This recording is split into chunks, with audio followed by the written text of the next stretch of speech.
জনতার অভ্যুত্থানে নিহত সকল শহীদের প্রতি। আমি আরও স্মরণ করছি তাদের যারা ফেসিবাদী শক্তির প্রাণঘাতী অস্ত্রের সামনে হিমালয়ের মতো দাঁড়িয়ে অন্যায়ের প্রতিবাদ করে মৃত্যুকে আলিঙ্গন করেছে, আহত হয়েছে, পঙ্গুত্ব বরণ করেছে, হারিয়েছে তাদের চোখের দৃষ্টি। সেই সব বীরদের স্মরণ করছি যারা মিথ্যাচার, লুটপাট, স্বৈরতন্ত্রের বিরুদ্ধে এক দফা দাবি নিয়ে দাঁড়িয়েছিল। কৃতজ্ঞতা চিত্তে স্মরণ করছি আপনাদের ভাই বোনদের, আপনাদের সন্তানদের যারা এই বিপ্লবে অংশগ্রহণ করেছিল। প্রিয় দেশবাসী, আমি আগেও জানিয়েছি, আবারও জানাচ্ছি, গণ অভ্যুত্থানে সকল শহীদের পরিবারকে পুনর্বাসন করা হবে। সকল আহত শিক্ষার্থী, শ্রমিক, জনতার চিকিৎসার সম্পূর্ণ ব্যয় সরকার বহন করবে। আহতদের দীর্ঘমেয়াদী এবং ব্যয়বহুল চিকিৎসা এবং শহীদদের পরিবারের দেখাশোনার জন্য স্বাস্থ্য মন্ত্রণালয়ের নেতৃত্বে একটি পূর্ণাঙ্গ তালিকা প্রস্তুত করা হয়েছে। এখন এই নতুন তথ্য পাওয়ার ভিত্তিতে এই তালিকা হালনাগাদ করা হতে থাকবে। গণ অভ্যুত্থানের শহীদদের স্মৃতি ধরে রাখতে সরকার তার যাত্রা লগ্নে জুলাই গণহত্যা স্মৃতি ফাউন্ডেশন নামে একটি ফাউন্ডেশন প্রতিষ্ঠার উদ্যোগ নেয়। এখন সেই ফাউন্ডেশন তৈরি হয়েছে। সকল শহীদ পরিবার এবং আহতদের সর্বোত্তম চিকিৎসা সহ তাদের পরিবারের সম্পূর্ণ দায়িত্ব এই ফাউন্ডেশন গ্রহণ করছে। এই ফাউন্ডেশনে দান করার জন্য দেশের সকল মানুষ এবং বিদেশে অবস্থানরত বাংলাদেশিদের আমরা আহ্বান জানাচ্ছি। গত মাসে কুমিল্লা, নোয়াখালী, সিলেট অঞ্চলে আকস্মিক বন্যা এসব এলাকার মানুষকে হতভম্ব করে দিয়েছে। এখানে বেশিরভাগ এলাকায় কোনোদিন বন্যা হয়নি। তারা বন্যা মোকাবেলা করে অভ্যস্ত নন। দেশপ্রেমিক সশস্ত্র বাহিনী তাৎক্ষণিকভাবে বন্যা আক্রান্ত সবাইকে রক্ষার জন্য এগিয়ে আসে। সেনা, নৌ এবং বিমান বাহিনী পরস্পরের সঙ্গে সমন্বয় করে একযোগে কাজে নেমে পড়ার ফলে মানুষের দুর্ভোগ কম হয়েছে। এর পরপরই এনজিও এবং সাধারণ মানুষ দেশের সকল অঞ্চল থেকে দলে দলে এগিয়ে এসছে। আমি বিশেষ করে দেশপ্রেমিক সেনাবাহিনীকে আবারও ধন্যবাদ জানাচ্ছি। দেশের সকল দুর্যোগকালে তারা সবসময় আন্তরিকভাবে এগিয়ে এসছে। বিশেষ করে বন্যা ও শান্তি শৃঙ্খলা রক্ষার কাজে তাদের সৈনিক এবং অফিসাররা দিনের পর দিন যেভাবে দায়িত্ব পালন করেছে তার কোনো তুলনা হয় না। জনজীবনে স্বস্তি ও আত্মবিশ্বাস প্রতিষ্ঠায় তাদের ভূমিকা অনন্য। বাংলাদেশ সশস্ত্র বাহিনীর সকল সদস্যকে আমি ধন্যবাদ জানাই তাদের সততা, ত্যাগ ও অসীম দেশপ্রেমের জন্য। দেশের স্বাধীনতা সংগ্রাম থেকে শুরু করে বন্যা, খরা, ঝড়, বৃষ্টি, ঘূর্ণিঝড়, সকল প্রাকৃতিক দুর্যোগে আপনারা সকলের শেষ ভরসার স্থান। দেশের প্রতিটি ক্রান্তি লগ্নে আপনারা দেশের মানুষের পাশে থেকেছেন। দেশের স্বাধীনতার পক্ষে, সার্বভৌমত্বের পক্ষে অবস্থান নিয়েছেন। দেশ গঠনে আপনারা সবার আগে এগিয়ে এসছেন। বিগত জুলাই হতে শুরু হওয়া গণ অভ্যুত্থান, বন্যা, নিরাপত্তা প্রদান, অস্ত্র উদ্ধার সহ সকল কার্যক্রমে আপনারা সফলভাবে দিনরাত কাজ করে যাচ্ছেন। সরকার ও জনগণের পক্ষ থেকে আমি আপনাদের প্রতি কৃতজ্ঞতা জানাচ্ছি। বন্যা আমাদের জনজীবনে আরেকটি দিক উন্মোচন করল। দেশের সকল জায়গায় মানুষের সক্রিয় সহানুভূতির জোয়ার উঠেছিল অবিশ্বাস্য মাত্রায়। ব্যবসায়ী, অর্থবান ব্যক্তিরা যেমন তাদের অর্থ নিয়ে স্বতঃস্ফূর্তভাবে এগিয়ে এসেছিল, তেমনি দেশের বিভিন্ন প্রান্তের সাধারণ মানুষ, স্কুল, কলেজ, বিশ্ববিদ্যালয়ের ছেলেমেয়েরা জোয়ারের ঢলের মতো যার যার সামর্থ্য নিয়ে এগিয়ে এসছে। অনেকেই ছুটে গেছে বন্যার্তদের সহযোগিতা করার জন্য। এনজিওরা বিভিন্ন জায়গা থেকে ছুটে গেছে তাদের সহায়তা নিয়ে। তাদের কাজে অনুপ্রাণিত হয়ে আমি এনজিও নেতাদের সঙ্গে বৈঠক করেছি কিভাবে সরকার তাদের কাজের সঙ্গে সরকারের উদ্যোগকে সমন্বিত করতে পারে, সেটার কাঠামো তৈরি করে দেওয়ার জন্য। বন্যা এখন চলে গেছে, কিন্তু পুনর্বাসনের কঠিন কাজ আমাদের সামনে রয়ে গেছে। সকলের সহযোগিতায় আমরা পুনর্বাসনের কাজটি সফলভাবে সমাধান করতে চাই। আইন শৃঙ্খলা পরিস্থিতির উন্নতির জন্য আমরা দিনরাত পরিশ্রম করে যাচ্ছি।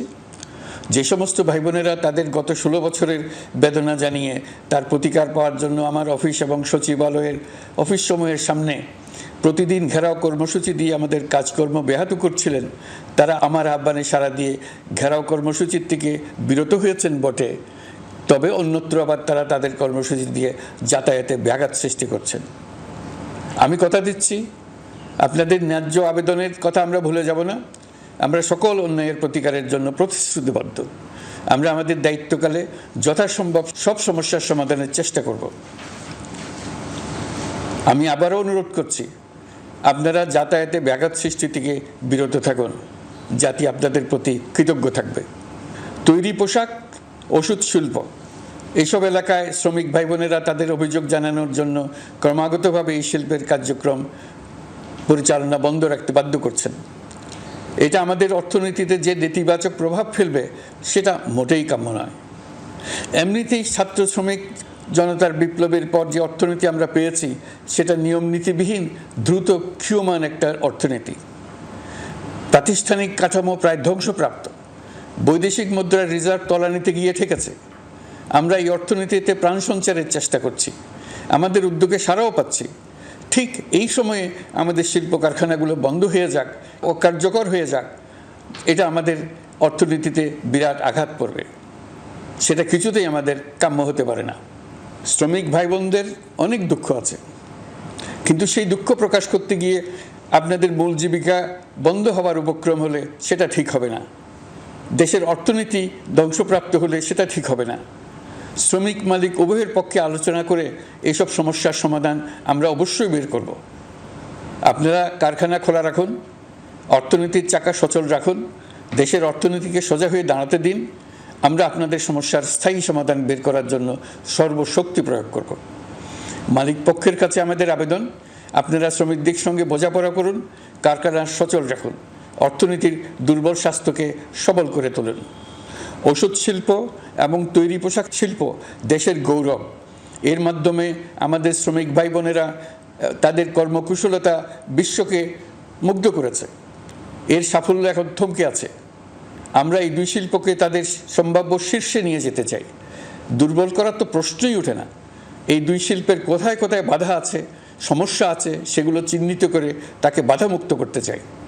আমরা বিদেশি ক্রেতাদের একত্রিত করে তাদের সহযোগিতা চাইব, যেন বাংলাদেশের এই শিল্প দুটি বিশ্বের অন্যান্য দেশের চাইতে বেশি আস্থাযোগ্য হয়ে গড়ে উঠতে পারে।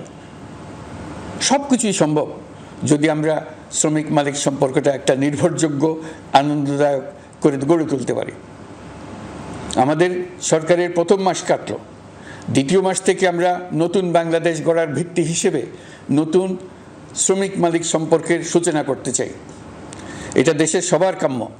দেশের নতুন প্রজন্ম নির্ভয়ে যেন তাদের ভবিষ্যৎ নিয়ে এগিয়ে যেতে পারে, আমরা সেই লক্ষ্যে কাজ করছি। আমাদের দায়িত্ব অনেক।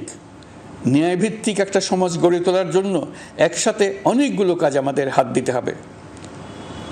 1 জুলাই থেকে 5 আগস্ট পর্যন্ত ছাত্র জনতার গণ আন্দোলনকে দমন করতে যেসব ফৌজদারি মামলা দায়ের করা হয়েছিল, এর মধ্যে হত্যা মামলা ছাড়া বাকি প্রায় সকল মামলা প্রত্যাহার করা হয়েছে।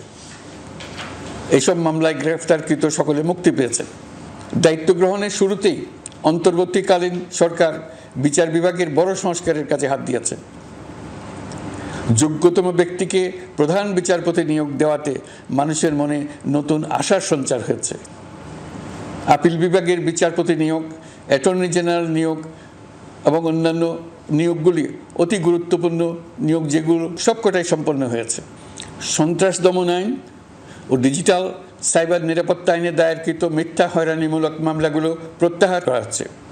সাইবার নিরাপত্তা আইন সহ বাংলাদেশে বিদ্যমান সকল কালো আইনের তালিকা করা হয়েছে। অতি সত্বর এই সকল কালো আইন বাতিল ও প্রযোজ্য ক্ষেত্রে সংশোধন করা হবে।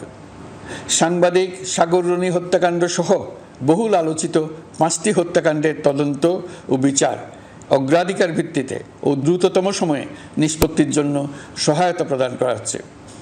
সম্প্রতি আমরা বলপূর্বক গুম থেকে সকল ব্যক্তির সুরক্ষার জন্য আন্তর্জাতিক কনভেনশনের সনদে স্বাক্ষর করেছি। ফলে স্বৈরাচার দ্বারা প্রতিষ্ঠিত গুম সংস্কৃতির সমাপ্তি ঘটানোর জন্য আন্তর্জাতিকভাবে আমরা প্রতিজ্ঞাবদ্ধ হলাম। এছাড়া আমরা ফেসিবাদ শাসনের 15 বছরে গুমের প্রতিটি ঘটনা তদন্ত করার জন্য পৃথক একটা কমিশন গঠন করছি।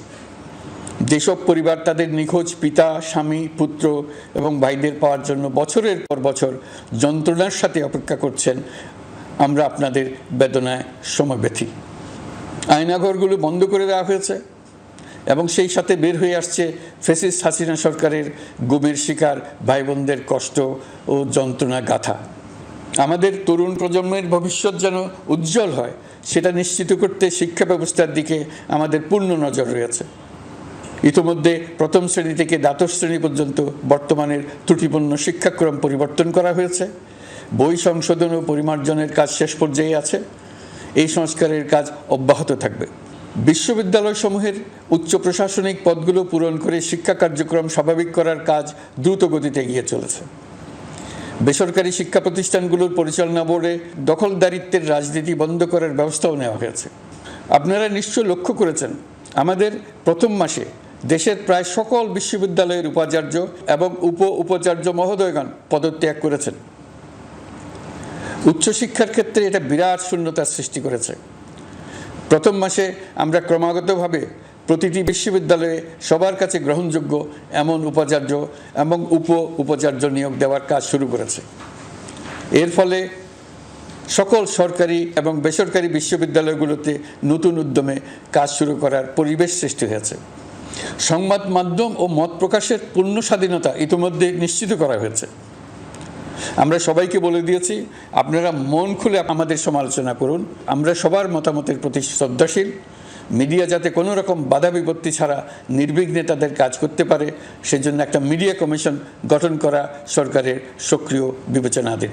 আরও যেসব কমিশন সরকার সহ অন্য সবাইকে জবাবদিহিতার আওতায় আনতে পারে আমরা তাদের পুনর্গঠন ও সংস্কারের উদ্যোগ নিয়েছি, যাতে তারা আরও শক্তিশালী হয়, জনকল্যাণে কাজ করে। দায়িত্ব গ্রহণের পর বিভিন্ন দেশের সরকার প্রধান টেলিফোনে এবং শুভেচ্ছা বার্তা পাঠিয়ে আমাকে অভিনন্দন জানিয়েছেন। বিভিন্ন দেশের রাষ্ট্রদূত এবং হাই কমিশনার বৃন্দ আমার সাথে সাক্ষাৎ করে দ্বিপাক্ষিক সহযোগিতা বৃদ্ধির আশ্বাস দিয়েছেন। আমার অনুরোধে সংযুক্ত আরব আমিরাতের 57 জন বাংলাদেশি যারা ফ্যাসিবাদ বিরোধী বিক্ষোভে অংশগ্রহণ করা বিভিন্ন মেয়াদে কারাদণ্ডে দণ্ডিত হয়েছিলেন তাদের সাধারণ ক্ষমা ঘোষণা করেছেন সে দেশের সরকার। ইতিমধ্যে তাদের কয়েকজন দেশে ফিরে এসেছেন। এই ক্ষমা প্রদর্শন ছিল অতি বিরল একটি ঘটনা। এই জন্য আমি সংযুক্ত আরব আমিরাতের রাষ্ট্রপতি শেখ মোহাম্মদ বিন জায়েদ আল নাহিয়ানকে ধন্যবাদ ও কৃতজ্ঞতা জানিয়েছি আপনাদের সবার পক্ষ থেকে। যে সমস্ত সরকার প্রধানের সঙ্গে আমার টেলিফোনে যোগাযোগ হয়েছে তাদের মধ্যে রয়েছেন ভারতের প্রধানমন্ত্রী নরেন্দ্র মোদী, পাকিস্তানের প্রধানমন্ত্রী শাহবাজ শরীফ। আমরা ভারত এবং অন্যান্য প্রতিবেশী রাষ্ট্রসমূহের সঙ্গে সুসম্পর্ক চাই, তবে সেই সম্পর্ক হতে হবে ন্যায্যতা এবং সমতার ভিত্তিতে। ভারতের সাথে আমরা ইতিমধ্যে বন্যা মোকাবেলায় উচ্চ পর্যায়ে দ্বিপাক্ষিক সহযোগিতার আলোচনা শুরু করেছি। দক্ষিণ এশিয়ায় আঞ্চলিক সহযোগিতা বৃদ্ধির লক্ষ্যে আমি সার্ক রাষ্ট্রগোষ্ঠী পুনর্জীবিত করার উদ্যোগ নিয়েছি। আমরা চাই আমাদের দেশ যেন একটি গণতান্ত্রিক দেশ হিসেবে বিশ্বের কাছে সম্মানের সাথে পরিচিত হয়। দেশের পরিকল্পনা যেন দেশের মানুষ কেন্দ্রিক হয়, কোনো নেতা বা দল কেন্দ্রিক না হয়। আমরা স্বৈরাচারী হাসিনা সরকারের অহেতুক কোটি কোটি টাকা ব্যয়ের প্রকল্প বাস্তবায়িত হতে দেখেছি, যেগুলো কখনোই দেশের মানুষের জন্য ছিল না, বরং এর সাথে জড়িত ছিল কুৎসিত আমিত্ব এবং বিশাল আকারের চুরি। চলমান এবং প্রস্তাবিত সকল উন্নয়ন প্রকল্পগুলোর যাচাই বাছাই করার কাজ ইতিমধ্যে আমরা শুরু করেছি। প্রকল্প বাস্তবায়নের পর্যায় বিবেচনা করে বাকি কাজে ব্যয়ের সাশ্রয় এমনকি প্রয়োজন মতে তা বাতিল করার কথা বিবেচনা করা হবে। দেশের মানুষকে আর ফাঁকি দেওয়া চলবে না। কর্মসংস্থান তৈরি করবে এমন প্রকল্পগুলোকে আমরা অগ্রাধিকার দেব। লুটপাট ও পাচার হয়ে যাওয়া অর্থ ফিরিয়ে আনার উদ্যোগ আমরা নিয়েছি। আর্থিক খাতে শৃঙ্খলা ফিরিয়ে আনতে একটা ব্যাংকিং কমিশনও গঠন করার উদ্যোগ নেওয়া হয়েছে। বিভিন্ন ব্যাংকের পরিচালনা পরিষদ পুনর্গঠন করা হয়েছে। ব্যাংকিং খাতে এই এক মাসে বিরাট পরিবর্তন এসেছে, আপনারা নিশ্চয়ই সেটা লক্ষ্য করেছেন। আমরা এই খাতে নিয়মনীতি প্রতিষ্ঠা করতে পেরেছি। আরও অনেক কাজ বাকি রয়ে গেছে।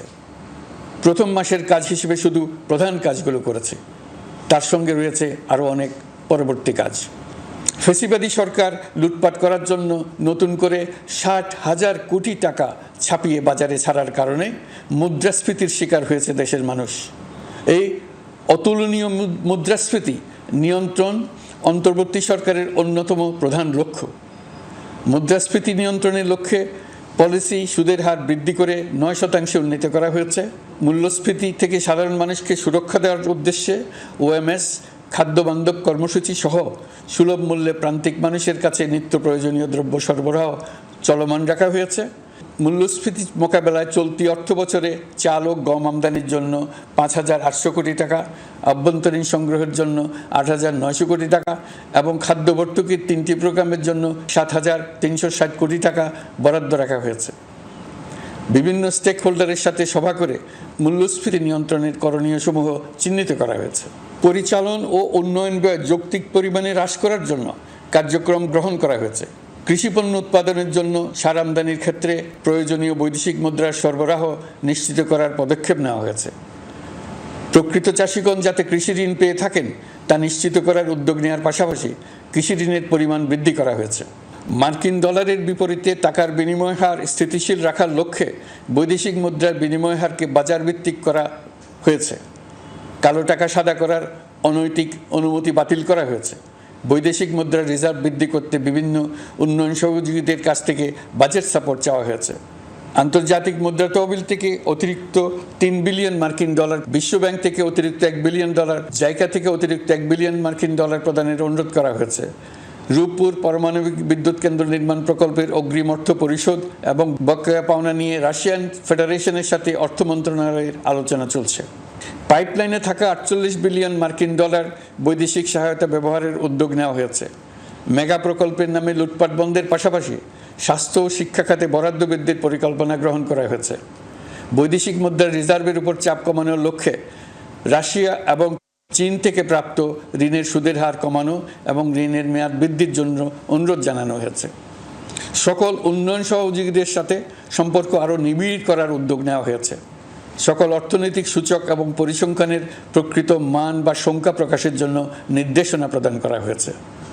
জিডিপি, মূল্যস্ফীতি ইত্যাদি সঠিক উপাত্ত সংগ্রহ, প্রাক্কলন ও প্রকাশের জন্য নির্দেশনা দেওয়া হয়েছে। জাতীয় রাজস্ব বোর্ড এবং অর্থ বিভাগের রাজস্ব আয় সম্পর্কিত উপাত্তের মধ্যে পার্থক্য নিরসনে উদ্যোগ নেওয়া হয়েছে। প্রকৃত রপ্তানি আয় নিরূপণ এবং প্রকাশের নির্দেশনা দেওয়া হয়েছে। জাতীয় রাজস্ব বোর্ডের অটোমাইজেশনের লক্ষ্যে পরিকল্পনা গ্রহণ করা হয়েছে। পুঁজিবাজারকে স্বাভাবিক ধারায় ফিরিয়ে আনতে সিকিউরিটি এক্সচেঞ্জ কমিশন পুনর্গঠন করা হয়েছে।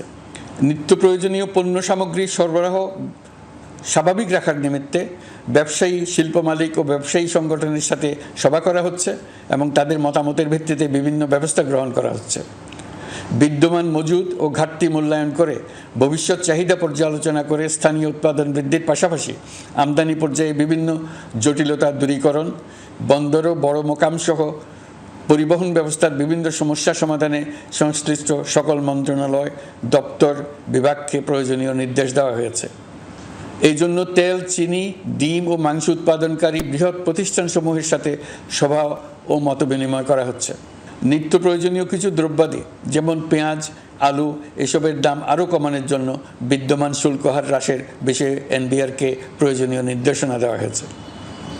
ইতোমধ্যে এনবিআর পেঁয়াজ, আলু ও কতিপয় কীটনাশকের ক্ষেত্রে আমদানি শুল্ক হ্রাস এবং ক্ষেত্র বিশেষে রেগুলেটরি শুল্ক প্রত্যাহার করে এসআরও জারি করেছে। নিম্ন আয়ের 1 কোটি পরিবারকে টিসিবির মাধ্যমে হ্রাসকৃত মূল্যে কিছু পণ্য যেমন পরিবার প্রতি চাল মাসে 5 কেজি, সয়াবিন তেল মাসে 2 কেজি, মসুর ডাল মাসে 2 কেজি দেওয়া হচ্ছে। এটি সামনের দিনগুলোতে অব্যাহত রাখা হবে। সরকার দায়িত্ব গ্রহণের পর জনপ্রত্যাশা অনুযায়ী বিদ্যুৎ, জ্বালানি ও খনিজ সম্পদ মন্ত্রণালয় হতে বিদ্যুৎ ও জ্বালানির দ্রুত সরবরাহ বৃদ্ধি আইনের অধীনে চলমান সকল প্রকার নেগোসিয়েশন, প্রকল্প বাছাই এবং ক্রয় প্রক্রিয়াকরণ কার্যক্রম আপাতত স্থগিত করা হয়েছে। গত 1.5 দশকে এই আইন ব্যবহার করে লক্ষ কোটি টাকা লুটপাট হয়েছে। বিদ্যুৎ, জ্বালানি ও খনিজ সম্পদ মন্ত্রণালয়ের আওতাধীন কোম্পানিসমূহে অধিকতর স্বচ্ছতা ও জবাবদিহিতা আনার লক্ষ্যে কোম্পানিসমূহের পরিচালনা পর্ষদ পুনর্গঠন করা হয়েছে। প্রকৌশল, ভূতত্ত্ব এবং খনিজ হিসাব বিষয়ে অধ্যয়ন করেছে এমন ছাত্র প্রতিনিধি অন্তর্ভুক্ত করার জন্য উদ্যোগ গ্রহণ করা হয়েছে। এই খাতে অধিকতর সক্ষমতা, গতিশীলতা এবং জবাবদিহিতা নিশ্চিত করার লক্ষ্যে বিশেষজ্ঞগণের সমন্বয়ে একটি কমিটি গঠন করা হয়েছে। জ্বালানি তেলের মূল্য জনপ্রত্যাশা অনুযায়ী সহনশীল রাখতে অকটেন ও পেট্রোলের দাম 6 টাকা, ডিজেল ও কেরোসিনের দাম 1 টাকা 25 পয়সা কমানো হয়েছে। 37 দিন বন্ধ থাকার পর গত 25 আগস্ট হতে মিরপুর 10 ও কাজীপাড়া স্টেশন ছাড়া বাকি সব স্টেশনে মেট্রো রেল পুনরায় চালু করা হয়েছে।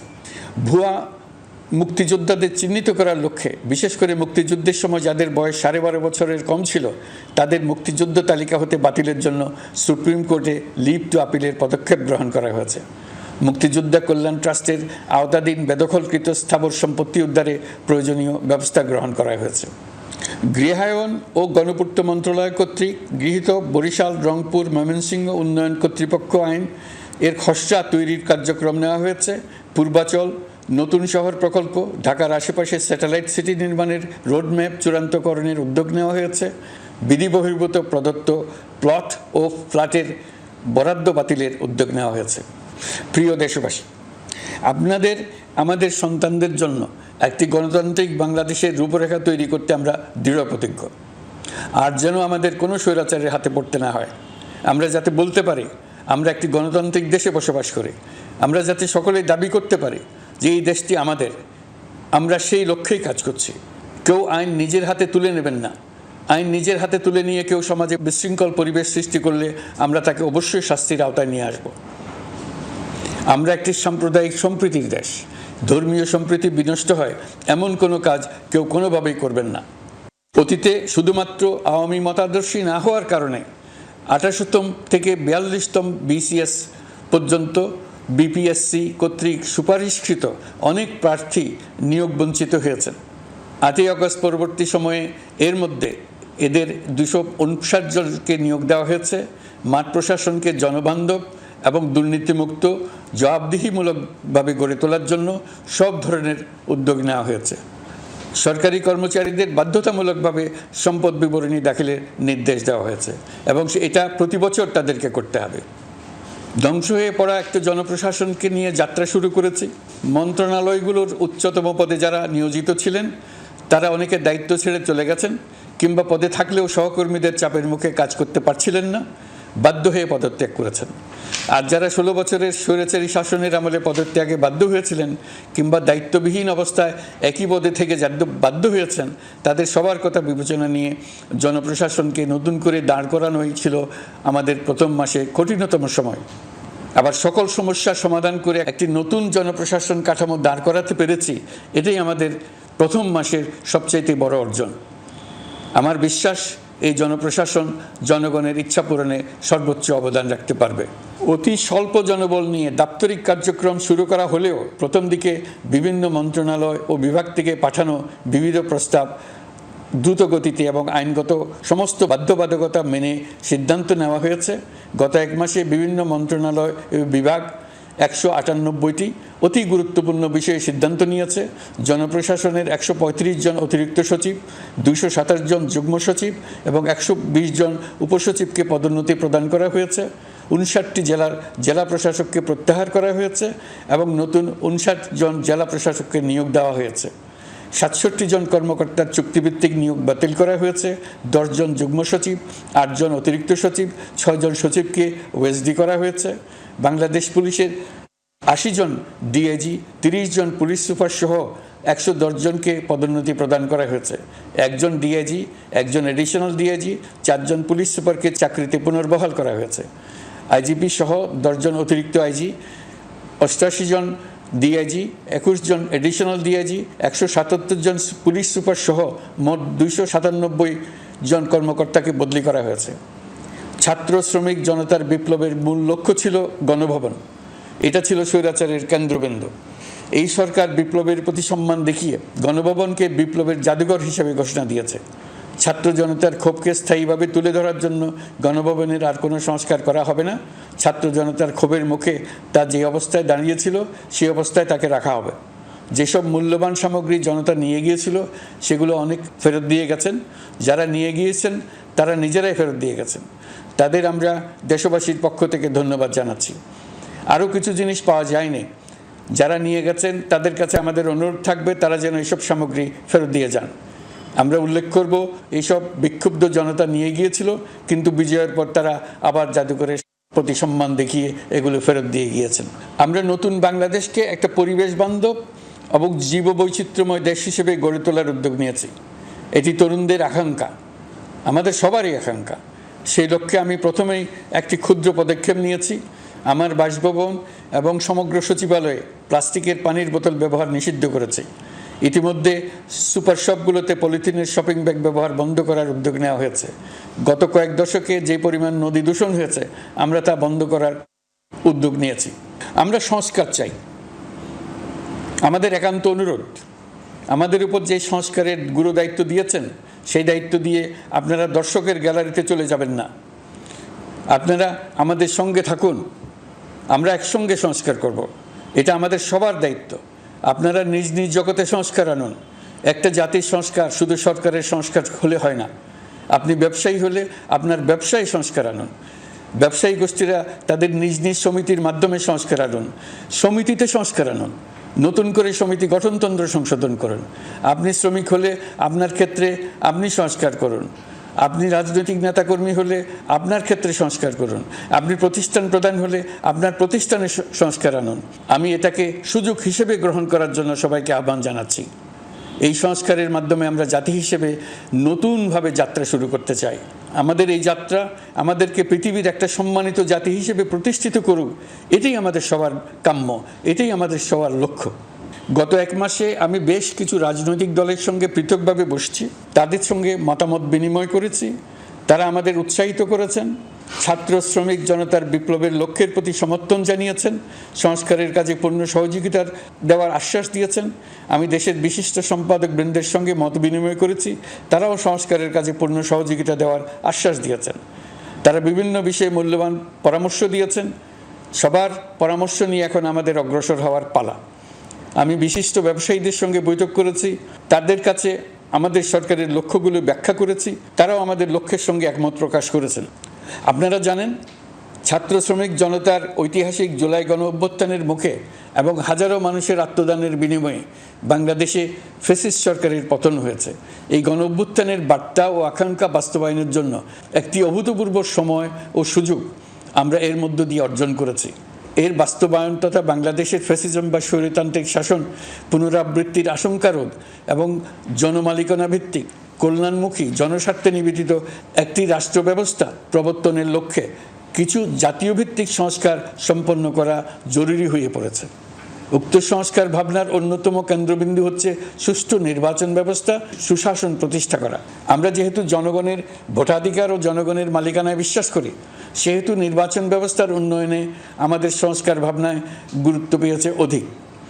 আমরা মনে করি নির্বাচনের নামে সংখ্যাগরিষ্ঠতার একাধিপত্য ও দুঃশাসন মানুষের উপর চাপিয়ে দেওয়া বা এর মাধ্যমে এক ব্যক্তি বা এক পরিবার বা কোনো গোষ্ঠীর কাছে সকল ক্ষমতা কক্ষীগত করে রাখার কোনো ক্রমেই গ্রহণযোগ্য নয়। এসব আশঙ্কা রোধ করার জন্য নির্বাচনের সাথে সম্পর্কিত নির্বাচন কমিশন সহ অন্যান্য প্রতিষ্ঠানগুলোর সংস্কারের কথা আমরা ভাবছি। নির্বাচন ব্যবস্থার সাথে সম্পর্কিত প্রতিষ্ঠান হিসেবে পুলিশ প্রশাসন, জনপ্রশাসন, বিচার প্রশাসন, দুর্নীতি দমন কমিশন এই 4টি প্রতিষ্ঠানের সংস্কার করা সুষ্ঠু ও অবাধ নির্বাচনের জন্য অপরিহার্য। এসব প্রতিষ্ঠানের সংস্কার জনমালিকানা ভিত্তিক, জবাবদিহিমূলক এবং কল্যাণমূলক রাষ্ট্র ব্যবস্থা প্রতিষ্ঠায় অবদান রাখবে বলে আমি বিশ্বাস করি। এর পাশাপাশি সমাজের সকল স্তরের মানুষের প্রতিনিধিত্ব ও স্বার্থ নিশ্চিত করার জন্য এবং জুলাই গণ অভ্যুত্থানের বার্তাকে প্রতিফলিত করার জন্য সাংবিধানিক সংস্কারের প্রয়োজন আমরা অনুভব করছি। এসব বিষয়ে সংস্কার করার প্রাথমিক পদক্ষেপ হিসেবে আমরা প্রাথমিকভাবে 6টি কমিশন গঠন করার সিদ্ধান্ত নিয়েছি। এসব কমিশনের কাজ পরিচালনার জন্য বিষয়ভিত্তিক অভিজ্ঞতা বিবেচনা করে 6 জন বিশিষ্ট নাগরিকের নেতৃত্বে এই কমিশনগুলো পরিচালনা করার দায়িত্ব দিয়েছি। এরপর আরও বিভিন্ন বিষয়ে কমিশন গঠন করার প্রক্রিয়া আমরা অব্যাহত রাখব। নির্বাচন ব্যবস্থা সংস্কার কমিশনের প্রধান হিসেবে দায়িত্ব পালন করবেন ডক্টর বদিউল আলম মজুমদার। পুলিশ প্রশাসন সংস্কার কমিশনের প্রধান হিসেবে কাজ করবেন জনাব সরফরাজ চৌধুরী। বিচার বিভাগ সংস্কার কমিশনের প্রধান হিসেবে দায়িত্ব পালন করবেন বিচারপতি শাহ আবু নাঈম মমিনুর রহমান। দুর্নীতি দমন সংস্কার কমিশনের প্রধান হিসেবে দায়িত্ব পালন করবেন ডক্টর ইফতেখারুজ্জামান। জনপ্রশাসন সংস্কার কমিশনের প্রধান হিসেবে দায়িত্ব পালন করবেন জনাব আব্দুল মুহিত চৌধুরী। সংবিধান সংস্কার কমিশনের প্রধান হিসেবে দায়িত্ব পালন ডক্টর শাহদিন মালিক। এসব কমিশনের অন্য সদস্যদের নাম কমিশন প্রধানদের সাথে আলোচনা করে ঠিক করা হবে। কমিশনগুলোর আলোচনা ও পরামর্শ সভায় উপদেষ্টা পরিষদের সদস্য, ছাত্র, শ্রমিক জনতা আন্দোলনের প্রতিনিধি, নাগরিক সমাজ ও রাজনৈতিক দলের প্রতিনিধিরা উপস্থিত থাকবেন। পূর্ণাঙ্গভাবে গঠিত হওয়ার পর কমিশন আনুষ্ঠানিকভাবে তাদের কাজ আগামী 1 অক্টোবর থেকে শুরু করতে পারবে বলে আমি আশা করছি এবং এটি পরবর্তী 3 মাসের মধ্যে সম্পন্ন হবে বলে আমরা ধারণা করছি। কমিশনের রিপোর্টের ভিত্তিতে সরকার পরবর্তী পর্যায়ে প্রধান রাজনৈতিক দলগুলোর সাথে পরামর্শ সভার আয়োজন করবে। চূড়ান্ত পর্যায়ে ছাত্র সমাজ, নাগরিক সমাজ, রাজনৈতিক দলের প্রতিনিধি, সরকারের প্রতিনিধি নিয়ে ব্যাপক ভিত্তিক 3 থেকে 7 দিন ব্যাপী একটি পরামর্শ সভার ভিত্তিতে সংস্কার ভাবনার রূপরেখা চূড়ান্ত করা হবে। এতে এই রূপরেখা কীভাবে বাস্তবায়ন হবে তার একটি ধারণাও দেওয়া হবে। এই আয়োজন জুলাই গণঅভ্যুত্থানের বার্তা বাস্তবায়ন ও রাষ্ট্র পুনর্নির্মাণ তাগিদের ঐক্যবন্ধনে গোটা জাতিকে শক্তিশালী ও আশাবাদী করে তুলবে বলে আমাদের বিশ্বাস। প্রিয় দেশবাসী, আমাদের সামনে অনেক কাজ, সবাই মিলে একই লক্ষ্যে আমরা অগ্রসর হতে চাই। আমাদের মধ্যে, বিশেষ করে আমাদের নতুন প্রজন্মের মধ্যে যে সুপ্ত প্রতিভা লুকিয়ে আছে সেটা যেন বিনা বাধায় রাষ্ট্রের এবং সমাজের সহযোগিতায় প্রকাশ করতে পারি, সেই সুযোগের কাঠামো তৈরি করতে চাই। সকলে মিলে আমাদের পরিবারের প্রতিটি সদস্যকে, সে ঝাড়ুদার হোক, ছাত্র হোক, শিক্ষক হোক, যে কোনো ধর্মের হোক, সবার সমান অধিকার নিশ্চিত করতে চাই। এই হলো আমাদের সংস্কারের মূল লক্ষ্য। আসুন ছাত্র শ্রমিক জনতার এই বিপ্লবের লক্ষ্যকে আমরা দ্রুত বাস্তবায়ন করি। আমাদের প্রথম মাসে আমরা যেই গতিতে, যে উদ্যম নিয়ে কাজ এগিয়ে নিয়ে যাওয়ার কথা চিন্তা করেছিলাম সেটা হয়তো করতে পারিনি বাস্তব অবস্থার পরিপ্রেক্ষিতে। দেশের আইনশৃঙ্খলা পরিস্থিতি স্বাভাবিক রাখা গেলে আশা করি আমরা আমাদের গতি অনেক বাড়াতে পারবো। এই জন্য দেশের সকল মানুষের কাছে, শিক্ষক, ছাত্রছাত্রী, কৃষক, শ্রমিক, পেশাজীবী, বড় ব্যবসায়ী, ক্ষুদ্র ব্যবসায়ী, দিনমজুর, গৃহিণী, সকলের সহযোগিতা চেয়েছি। আমাদের কাজ বড় কঠিন, কিন্তু জাতি হিসেবে এবার ব্যর্থ হওয়ার কোনো অবকাশ আমাদের নেই। আমাদেরকে সফল হতেই হবে। এই সাফল্য আপনাদের কারণেই আসবে, আপনার সহযোগিতার কারণেই আসবে। আমাদের কাজ হবে আপনার আমার স্বপ্নকে বাস্তবে রূপায়িত করা। এখন আমরা আমাদের 2য় মাস শুরু করছি। আমাদের 2য় মাসে যেন আপনাদের মনে দৃঢ় আস্থা সৃষ্টি করতে পারি, সেই চেষ্টা করে যাব। ধৈর্য ধরুন, এই কথাটি আমি মোটেই আপনাদের বলবো না। আমরা সবাই অধৈর্য হয়ে পড়েছি। এত সব কাজ কখন যে শেষ হবে এটা চিন্তা করে আমরা অধৈর্য হব, কেন হব না? কিন্তু সঠিকভাবে কাজ করব, কাজে কোনো অধৈর্যের চিহ্ন রাখব না। প্রিয় দেশবাসী, দেশের শিশু, কিশোর কিশোরী, তরুণ তরুণী, ছাত্রছাত্রী, বয়স্ক, বৃদ্ধ, পুরুষ, মহিলা, সবাইকে আবারও আমার সালাম জানাচ্ছি। আসসালামু আলাইকুম।